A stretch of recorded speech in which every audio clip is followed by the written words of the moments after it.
తెలంగాణలోని దుబ్బాక చేనేత వస్త్రం మరోసారి ప్రత్యేక గుర్తింపు పొందింది.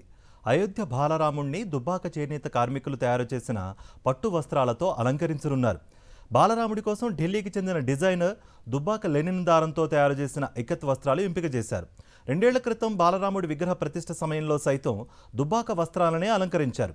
దుబ్బాక కాటన్ వస్త్రాలపై ఓ లుక్కేద్దాం. తెలంగాణ చేనేత కళాకారులు తయారు చేసిన వస్త్రాలు అంతర్జాతీయంగా ప్రాచుర్యం పొందుతున్నాయి. ముఖ్యమైన పర్వదినాల్లో చేనేత వస్త్రాలు అలంకరించడం ఆనవాయితీగా వస్తోంది. ఇప్పుడు ఉమ్మడి మెదక్ జిల్లాలోని దుబ్బాకలో తయారైన లెనిన్ ఇక్కత్ వస్త్రాలు అయోధ్య బాలరాముడిని అలంకరించనున్నాయి.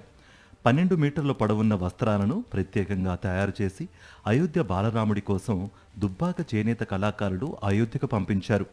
తాము తయారు చేసిన వస్త్రాలు అయోధ్య రామయ్యకు అలంకరించడం తమకెంతో ఆనందాన్ని కలిగిస్తోందని దుబ్బాక చేనేత కళాకారులు చెబుతున్నారు. దుబ్బాక చేనేత కళాకారుల చేతుల మీదుగా ఎన్నో రకాల డిజైన్లు రూపొందుతున్నాయి. లెనిన్ ఇక్కత్ చీరలు తయారు చేసి విదేశాలకు సైతం ఎగుమతి చేస్తున్నారు. లెనిన్ దారంతో తయారు చేస్తున్న వస్త్రాలు శరీరానికి చల్లదనాన్ని ఇవ్వడంతో పాటు సౌకర్యవంతంగా ఉండడంతో ధర ఎక్కువైనా వీటిని కొనడానికి చాలామంది ఆసక్తి చూపిస్తున్నారు. అయోధ్యకు తమ సొసైటీలో తయారైన వస్త్రాలు పంపించడం తమకెంతో గర్వకారణంగా ఉందన్నారు చేనేత సొసైటీ కార్యదర్శి. అయోధ్యలో రామమందిరం నిర్మాణం జరిగింది. దానికి కూడా మా వంతుగా మేము తులసి ప్రమంగా ఇక్కడ నుంచి ఒక వస్త్రాన్ని అక్కడికి చేర్చడం జరిగింది. దానికి వాళ్ళు కూడా చాలా మమ్మల్ని అభినందించినారు.